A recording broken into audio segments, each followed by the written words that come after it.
अपना जेवर बेचना पड़ता है और इन डिग्रियों की कीमत आर्टिफिशियल इंटेलिजेंस के ज़माने में किसी लायक नहीं है। एक बच्चे को नीट कराने के लिए बड़े भाई को अपनी सारी जवानी गिरवी रखनी पड़ती है। मुसलमान बच्चों को भी ये समझना होगा कि अगर अपनी हालात में सुधार लाना है तो उन्हें 200% मेहनत करनी होगी। फिर वो कहने लगे हम अपने बच्चों को कब तक राजा बेटा हीरा बेटा कहेंगे। इसकी जगह हमें अपने बच्चों को एक अच्छे स्टूडेंट की शक्ल में देखने की आदत डालनी चाहिए। जिंदगी मुकाबले का दूसरा नाम है। दुनिया में जिस भी कौम ने तरक्की पाई उन्होंने ऐन भेदभाव के वक्त अपनी जड़ों को और गहरा किया, अपनी बुनियाद को और पक्का किया।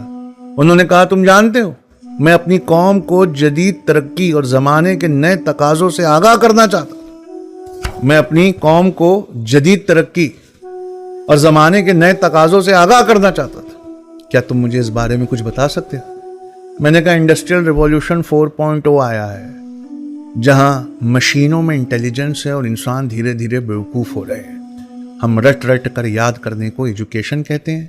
विकिपीडिया इसी को एक बार अपडेट में याद कर लेती है और वो उसे अपडेशन कहती है। अगर हर सवाल का जवाब बता देना उस सब्जेक्ट की मास्टरी समझा जाए तो गूगल का मुकाबला दुनिया के किसी भी सब्जेक्ट के मास्टर किसी भी फील्ड में नहीं कर सकते। अगर आपकी पसंद और नापसंद का ख्याल रखने को गहरी दोस्ती कहा जाए तो इस वक्त YouTube से बढ़कर आपका कोई दोस्त नहीं है।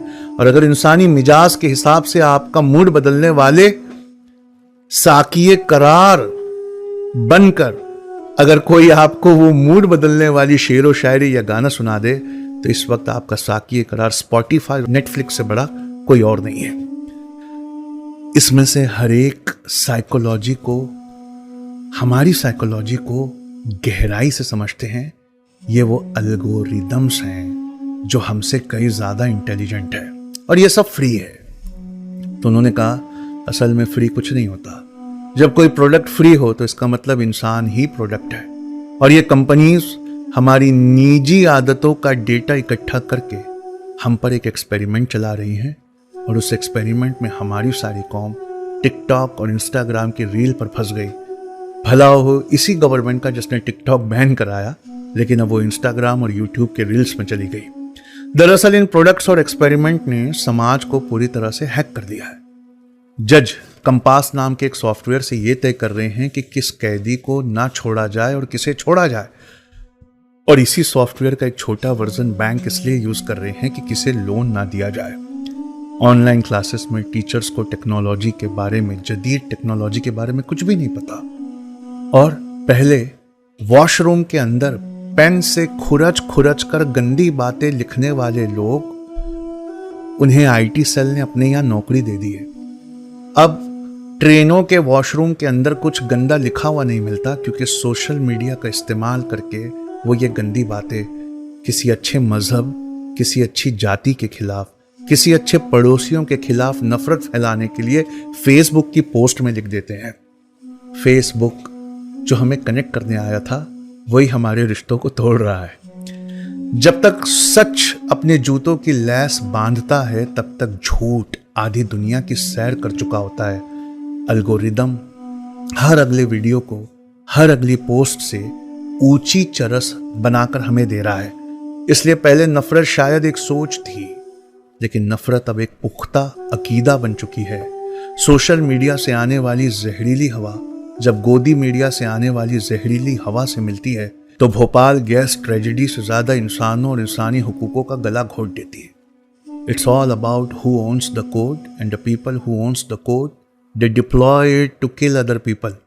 एआई को यह कहा गया है कि हर तरह के इंसानी इंफॉर्मेशन जो इंटरनेट पर है क्लासिफाई करो, डाइजेस्ट करो, आईपी एड्रेसेस का यूज करो और दुनिया को जितना बांट सको बांटो। उन्होंने कहा कि मैंने अलीगढ़ यूनिवर्सिटी बनाई थी अपने ज़माने से आगे के सिलेबस को पढ़ाने के लिए। क्या हम क्लाउड कंप्यूटिंग अलीगढ़ में पढ़ाते हैं या आर्टिफिशियल इंटेलिजेंस पढ़ाते हैं या हाइड्रोपोनिक एग्रीकल्चर, बिना मिट्टी बिना पानी का एग्रीकल्चर, इनमें से कोई चीज़ सिखा रहे हैं? मैंने कहा पिछली बार मैं अलीगढ़ गया था, वहाँ मैंने देखा कि टीचर अपना लेक्चर बिना प्रिपेयर किए क्लासेस में आ रहे हैं। एआई इतना पावरफुल है कि वो हमारी shopping habit, reading habit, communication habits और पूरे वक्त हमारे फ़ोन में बैठकर हमें सुनता रहता है। और क्लास में बैठे हुए बच्चे अपनी टीचर की किसी बात पर ध्यान नहीं देते।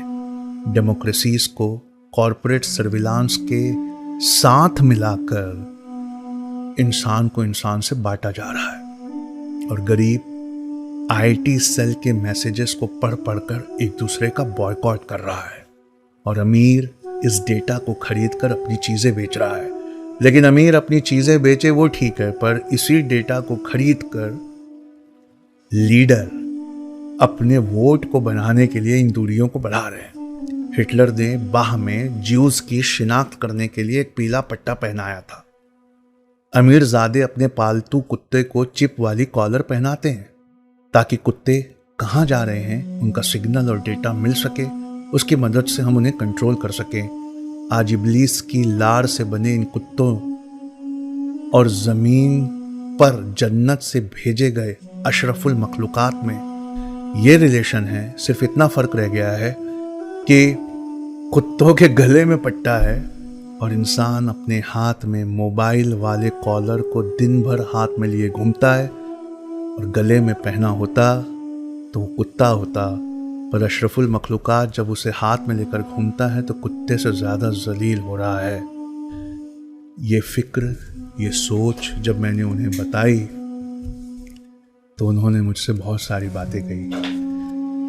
वीडियो लंबा हो रहा है, इसीलिए मैं आपको अगले वीडियो में बताऊंगा कि अगर वो आज होते तो क्या सोच रहे होते। जज़ाकल्लाह खैर।